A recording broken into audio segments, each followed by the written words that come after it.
quais as lesões ou qual a diferença entre essas lesões nessa imagem aqui do tecido ósseo, né? Do lado esquerdo, nós conseguimos ver uma lesão que aparentemente teve uma fratura completa. Hoje eu estou passando o mouse aqui. Já do outro lado, a gente repara que não teve uma fratura completa, mas se nós observarmos com bastante cuidado, vamos ver que aqui tem um pequeno calo ósseo, né? Agora, o que causa, na verdade, cada uma dessas lesões, né? Bem, esse aqui é um vídeo que eu imagino que vocês conheçam, que é o vídeo lá do Anderson Silva, né? E na época desse vídeo, dessa lesão desse atleta, tiveram várias teorias sobre a causa dessa lesão, né? E vamos discutir um pouquinho mais sobre isso. Então, isso aqui é uma outra lesão que, inclusive, no futebol, nós sabemos que quando os atletas, que a gente chama de solada no futebol, né? Inclusive é banido do futebol porque o risco de lesão, de lesionar sério, é muito alto. E aí são coisas como essa que acontecem, né? Tirar esse áudio aqui. Já foi lesão, inclusive. Ó, não é muito confortável da gente ver. Deixa eu ver se aparece aqui de novo. Em câmera lenta. Tá aqui, ó, para vocês, ó.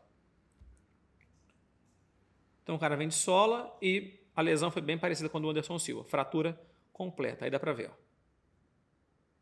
Né? Não é uma imagem muito interessante. Ou seja, a lesão aqui foi por um trauma, né? Nesse caso aqui, esse aqui foi era um jogo da NBA, né? E reparem no atleta, não nessa bandeja que ele vai fazer agora, mas na volta, né? Ele vai lá, faz a jogada. Quando ele voltar agora, vocês vão reparar que o atleta ele vai conseguir enxergar, pessoal. Esse atleta aqui, ó. Deixa eu ver se vai dar para ver. Não vai dar para ver. Aqui, ó. Agora, ó. Esse cara de preto que estava vindo fazer o bloqueio, reparem que quando ele cai, o pé dele encosta na base da tabela. Olha, deu take agora bonitinho, olha lá. Deu para ver que apareceu um L aqui, né? Ou seja, tem uma fratura completa também. Reparem que não foi um trauma causado por um adversário, né? Mas ele teve uma força que gerou essa fratura, né? Esse outro vídeo é uma situação parecida também, né? O atleta vai subir para bloquear o adversário e aí quando ele cai, parece que teve um toque no ar e quando ele cai sem amortecer perfeitamente ali a sobrecarga, né? E sem ter um alinhamento perfeito e com isso tem uma fratura, né? Então, agora já foi. Deixa eu ver se eu consigo parar para vocês aqui, ó. Esse grandão aqui, ó. Esse super grandão aqui. Vamos reparar quando ele cai agora, ó. Viram? Ou seja, por que ele fraturou, né? Então veja que abriu também um L, também não é uma... Deixa eu ver se eu consigo passar de novo aqui. Reparem que fraturou aqui, né? Então não é uma coisa muito confortável de ver, mas é importante que a gente tem que entender os mecanismos que geraram essa lesão no tecido ósseo, né? E aí, pessoal, para a gente conseguir discutir isso, a gente tem que entender as forças que atuam sobre algum material, né?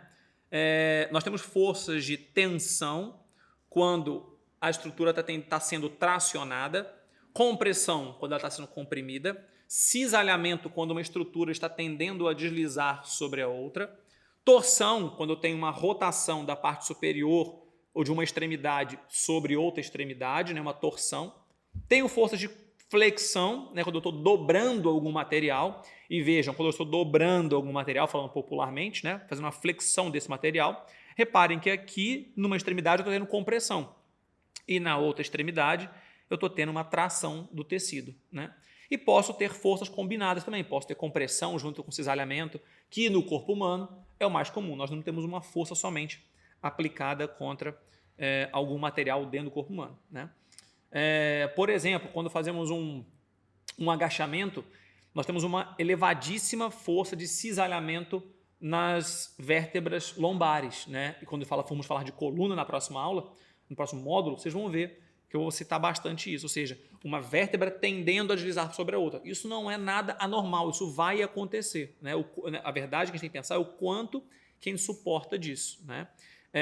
Quando fazemos um exercício abdominal, nós comprimimos a região anterior do nosso disco intervertebral e tracionamos a região posterior. Quando falarmos de disco também, vocês vão ver isso, né? Isso tudo vai implicar diretamente, pessoal, no comportamento anisotrópico do nosso tecido ósseo, né? O que isso nos diz? Que a resistência do nosso osso para suportar sobrecargas, ela varia dependendo da direção da aplicação dessa carga. Então, vejam só, isso aqui é a mesma curva carga-deformação que eu desenhei para vocês aqui, que é essa maior aqui, essa comprida aqui, a maior de todas aqui, né? E essa, como eu falei com vocês, é uma curva dada por uma força axial, de tração no caso. Quando essa força, em vez de ser axial, quando o tecido ósseo, em vez de estar sofrendo uma força axial, ele está sofrendo uma força angulada agora, em aproximadamente 30 graus, o que seria mais ou menos isso aqui, ó. Então, por exemplo, se eu tenho aqui um osso, eu vou desenhar um osso porque eu desenho super bem, pessoal. Vou desenhar um osso aqui.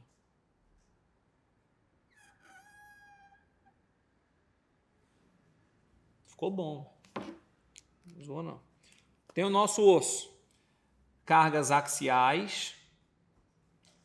Quando eu aplico uma força angulada em aproximadamente 30 graus, vejam no gráfico lá que o ponto de fratura completa diminui, né? Ou seja, esse finalzinho da curva aqui, ele diminui. Ou seja, eu suporto menos força quando o meu osso sofre sobrecarga axial. Sobrecargas anguladas em 30 graus. Quando essa carga ela aumenta ainda mais o ângulo, passa para 60 graus, por exemplo, vejam que o ponto C, aqui o ponto de fratura, diminui novamente, né? Nós temos uma diminuição novamente aqui, chegando a aproximadamente metade do que era da carga axial. O meu osso deforma muito menos e suporta muito menos sobrecarga.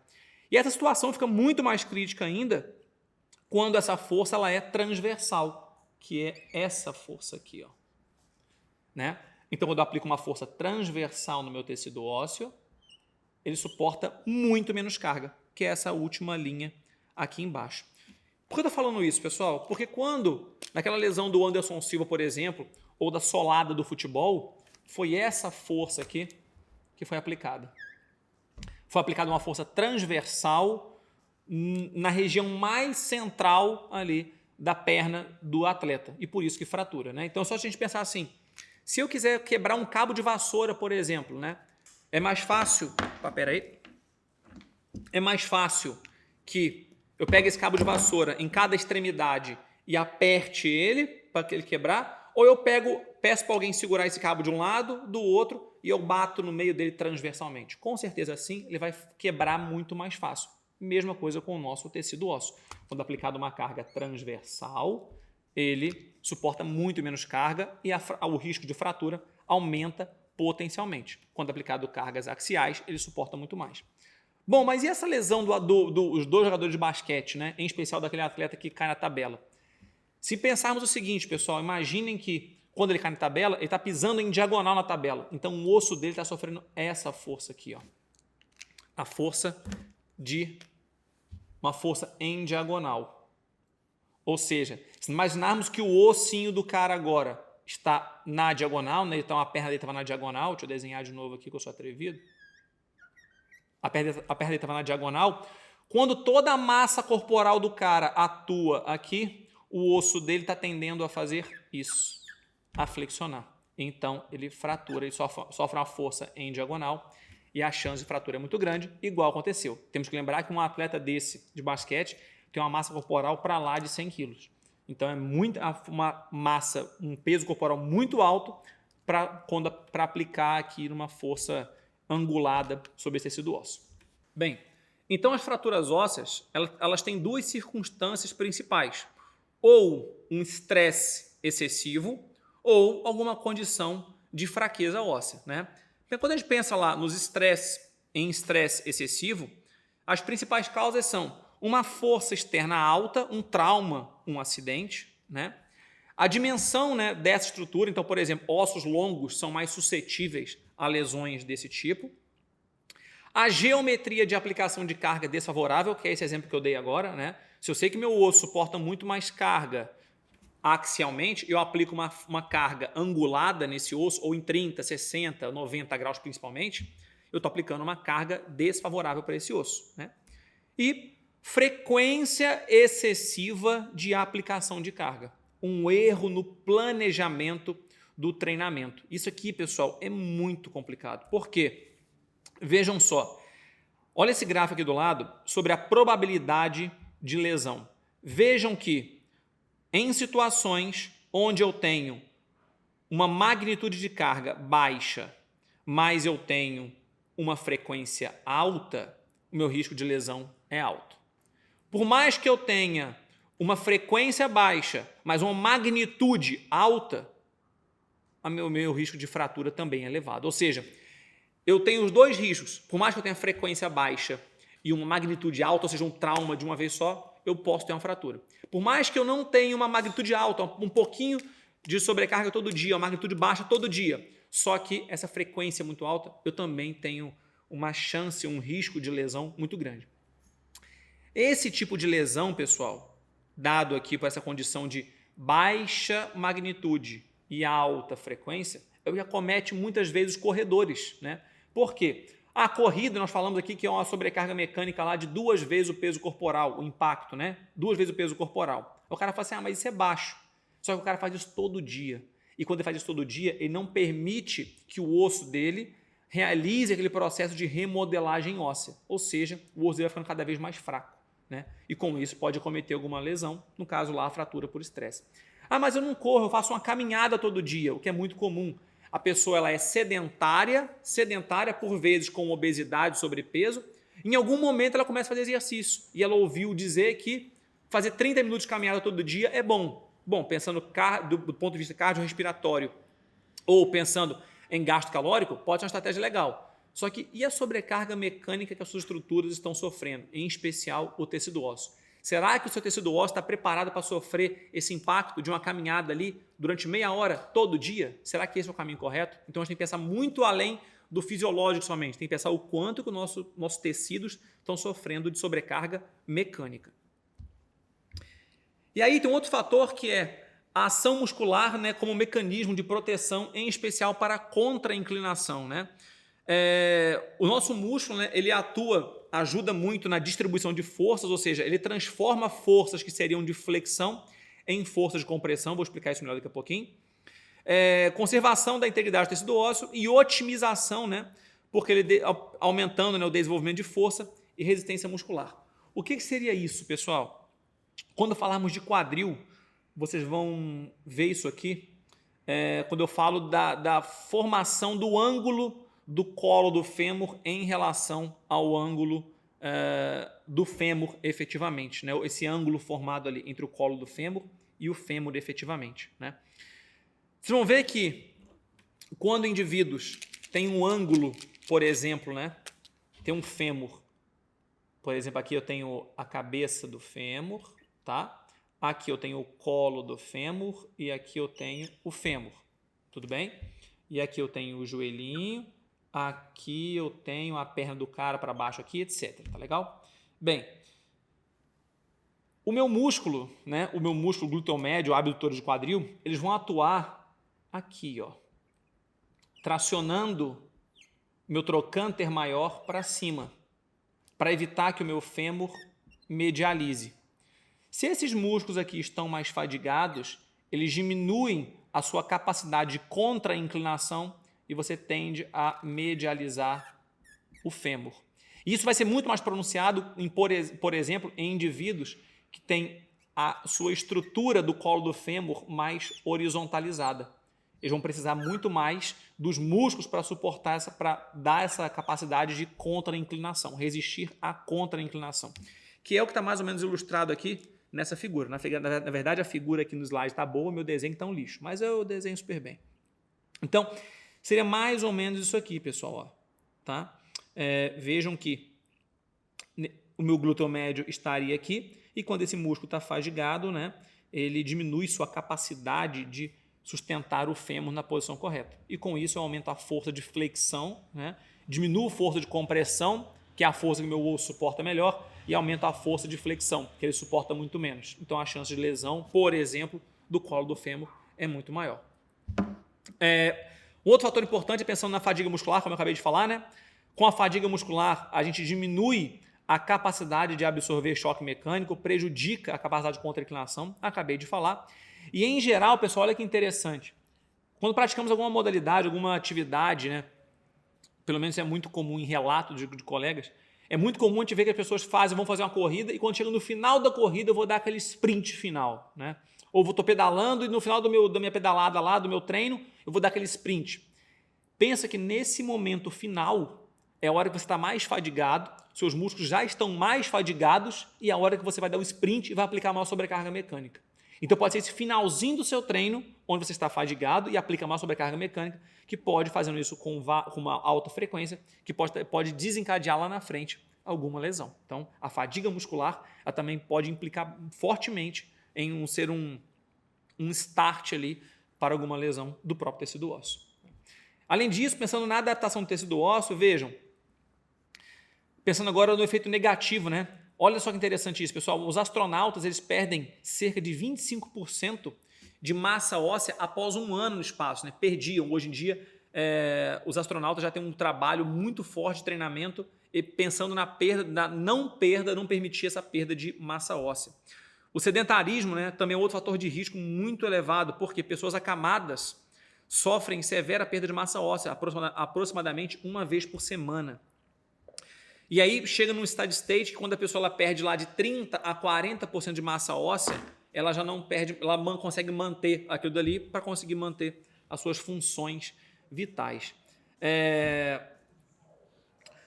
O sedentarismo, né, olha que interessante. Isso aqui foi um ensaio feito com vértebra de macacos. Vejam que esses animais imobilizados por 60 dias, vejam a resistência, né, dessa vértebra aqui numa condição normal, na linha contínua aqui normal, e na linha tracejada depois de imobilizado 60 dias. Veja que o ponto de fratura, ou seja, o ponto final da curva aqui, a fratura completa, ele diminui para menos da metade, ou seja, a resistência desse tecido diminui fortemente. Isso se dá por quê, pessoal? Lembra quando eu falei com vocês lá no comecinho sobre os cristais de hidroxiapatita formada pelos íons de cálcio e de fosfato? Esses cristais que estão dentro do tecido ósseo, eles têm uma capacidade de piezoeletricidade, ou seja, quando eles sofrem sobrecarga, quando eles sofrem carga, eles liberam um campo elétrico que atrai ou repele as células ósseas. Olha que interessante isso. Quando você comprime o tecido ósseo, então, ele libera uma carga negativa, estimulando a construção do tecido ósseo, a formação de um tecido ósseo dado pela atividade osteoblástica. Quando você aplica uma carga de tração, ele libera uma carga positiva, né? E aí estimula a reabsorção por meio da atividade osteoclástica.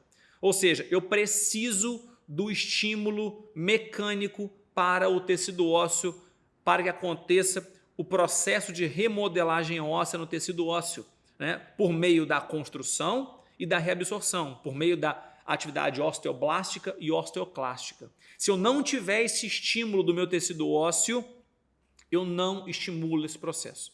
Então, por isso que indivíduos acamados, né, na condição horizontal, deitado lá, ele vai perder massa óssea. Astronautas perdem massa óssea por quê? Porque no espaço não tem ação da gravidade, então não tem força atuando contra o tecido ósseo. Então, vejam, a ausência de impacto ela é tão nociva quanto o excesso. Então, muitas vezes a gente preocupa, mas essa atividade física tem impacto. Bom, ela tem impacto, mas o impacto é bom. Eu preciso do impacto para aumentar a densidade mineral óssea. A pergunta que tem que ser feita é, esse impacto aplicado por essa atividade, dado por essa atividade, ele é um impacto que o meu indivíduo suporta? Está de acordo com as características do meu indivíduo? Se estiver, ótimo. Se não tiver, eu tenho que pensar na minha atividade. E como que eu vou pensar na minha atividade? Lembrando aqueles gráficos, daqueles dados que eu mostrei anteriormente. Uma caminhada tem um impacto de mais ou menos uma vez o peso corporal. Uma corrida de 2 vezes, um salto vertical de 4 vezes. E em cima disso, eu vou pensar qual que é a característica do meu aluno. Será que ele, pensando mecanicamente, o tecido ósseo dele suporta, nesse momento sedentário, ficar fazendo salto vertical todo dia, pensando em emagrecimento? Será que essa é a melhor estratégia ou será que eu estou arriscando demais com esse meu aluno? Então, veja, eu tenho que aplicar impacto para o tecido ósseo, para estimular esse processo de remodelagem óssea. Isso é necessário. Só que a quantidade de impacto que eu vou aplicar é que é o determinante.